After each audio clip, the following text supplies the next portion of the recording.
Halo, saya Dr. Nahla. Lagi-lagi saya akan ngomongin tentang COVID-19 atau yang mungkin lebih dikenal sebagai virus corona.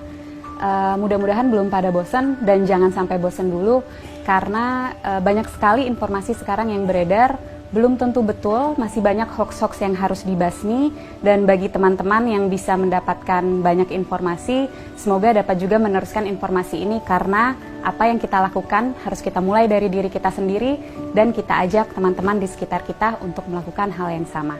Yang mau kita bahas dan mau saya tekankan sekali lagi adalah bahwa virus corona ini atau yang dinamakan virus SARS-CoV-2 ini adalah virus yang sangat baru. Apa dampak dari fakta bahwa ini adalah virus yang baru? Yang pertama, berarti kita belum tahu pasti sifat dari virus ini. Yang kedua, kita belum tahu pasti efek dan berapa lama efek yang akan disebabkan oleh virus ini. Yang ketiga, belum ada obat yang betul-betul efektif untuk melawan virus ini. Yang keempat, belum ada vaksin yang bisa mencegah seseorang untuk tidak terinfeksi virus ini. Jadi itu yang teman-teman harus selalu ingat. Informasi ini bukan untuk membuat teman-teman panik, tapi untuk membuat teman-teman lebih waspada bahwa memang apa yang sedang kita hadapi ini betul-betul nyata. Dan bersama-sama kita bisa mencegah penularan virus ini lebih luas. Secara umum ketika virus masuk ke dalam tubuh kita, gejala yang ditimbulkan itu mirip-mirip. Demam, sakit kepala, lemah, letih, lesu, pegel-pegel, seperti itu. Bagaimana dengan virus yang masuk spesifik langsung ke infeksi saluran pernafasan? Ada pilek, hidung meler, hidung tersumbat, nyeri tenggorokan, batuk, sesak nafas, nyeri dada. Gimana dengan virus SARS-CoV-2 atau virus corona? Gejalanya sangat bervariasi. Jadi gejala-gejala yang tadi saya sebutkan itu bisa ada pada orang yang terinfeksi virus ini. Dan juga jumlah gejala yang timbul itu juga bervariasi. Apa sih yang menyebabkan gejala ini sangat bervariasi? Daya tahan tubuh masing-masing orang. Jadi kalau kita nih yang sebagai anak muda, sehat, nggak ada penyakit, daya tahan tubuhnya baik, kemungkinan gejala yang kita alami ketika kita terinfeksi virus ini sangat ringan atau bahkan sama sekali tidak ada gejalanya.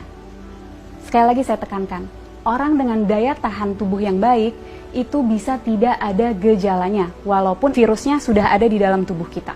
Dan orang dengan daya tahan tubuh yang baik, dia mampu menyembuhkan dirinya sendiri karena pada dasarnya virus itu memang self-limited disease.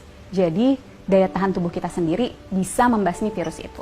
Bagaimana dengan orang-orang dengan daya tahan tubuh rendah?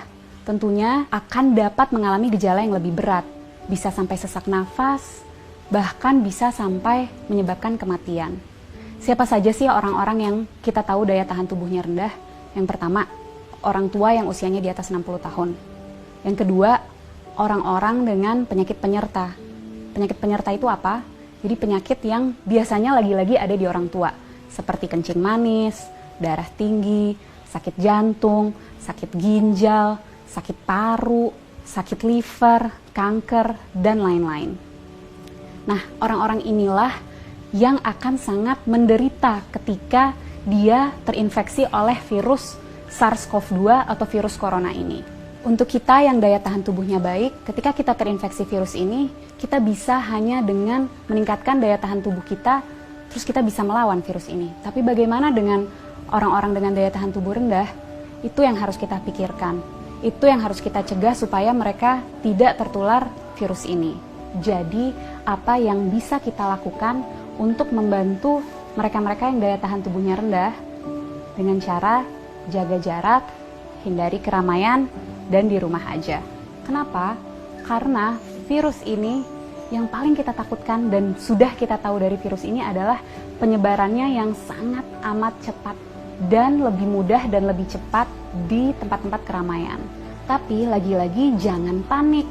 Bukan berarti kalau teman-teman yang masih muda dan sehat ini merasa, oh saya ada gejala-gejala COVID-19 nih, ada demam-demam yang sumeng-sumeng, demam rendah, nyeri tenggorokan, sedikit pilek, sedikit batuk, terus harus langsung ke rumah sakit. Bukan itu maksud saya. Bukan berarti kalau teman-teman ada gejala itu harus segera ke rumah sakit. Apa yang harus kita lakukan? Ketika mengalami gejala itu, lagi-lagi di rumah aja, tingkatin daya tahan tubuh dari rumah. Dengan cara apa? Istirahat yang cukup, tidur malam yang cukup, 7-9 jam, makan makanan bergizi, minum air yang banyak, kalau bisa lakukan olahraga atau aktivitas ringan di rumah.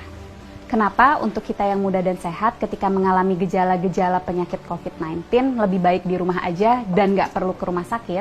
Karena kita mau memastikan bahwa rumah sakit itu tetap tersedia untuk mereka yang betul-betul membutuhkan. Orang tua, orang dengan daya tahan tubuh yang rendah, dan orang-orang muda yang mengalami gejala berat seperti sesak nafas.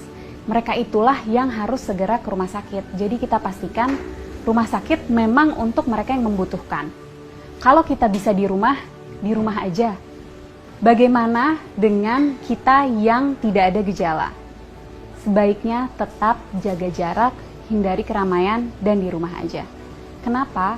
Karena seperti yang tadi sudah sempat saya jelaskan, orang dengan daya tahan tubuh baik bisa jadi tidak menimbulkan gejala apapun.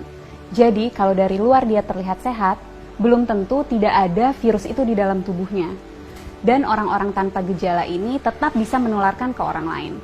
Melalui apa? Misalnya, kita lagi ngobrol-ngobrol sambil makan, dia tersedak, batuk, virusnya banyak di situ. Atau lagi di mobil bareng, AC-nya kenceng banget, kedinginan, dia bersin, virusnya ada di situ. Penting untuk kita jaga jarak 1 meter untuk memastikan droplet yang keluar melalui batuk ataupun bersin tidak terkena pada kita. Penting sekali untuk kita untuk selalu cuci tangan dengan cara yang benar dan sering-sering untuk memastikan jika secara tidak sengaja kita menyentuh droplet itu, kita bisa membersihkannya. Dan yang juga penting, jangan menyentuh wajah dengan tangan kita yang belum bersih. Kenapa? Karena virus akan lebih cepat menyebar, lebih cepat masuk melalui mukosa mata, hidung, dan mulut. Penting untuk kita menghindari keramaian untuk memutus rantai penularan ini. Penting untuk kita di rumah aja supaya kita bisa terus meningkatkan daya tahan tubuh kita untuk dapat melawan virus ini. Bagaimana untuk kita yang tidak bisa di rumah aja, terpaksa harus bekerja di luar atau harus pergi keluar, tetap usahakan untuk menjaga jarak.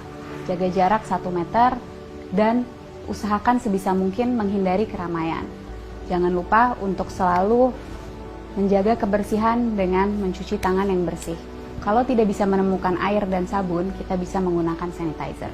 Para peneliti, dokter-dokter, farmasis, tenaga medis, dan semua sedang berusaha mati-matian untuk mencari obat dan vaksin dari virus ini.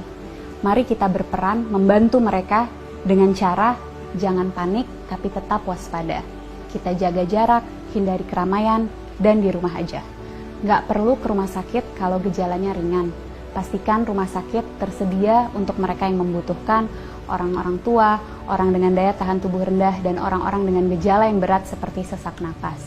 Yuk teman-teman, kita bareng-bareng lawan virus SARS-CoV-2 ini. Dan untuk teman-teman medis, tetap semangat.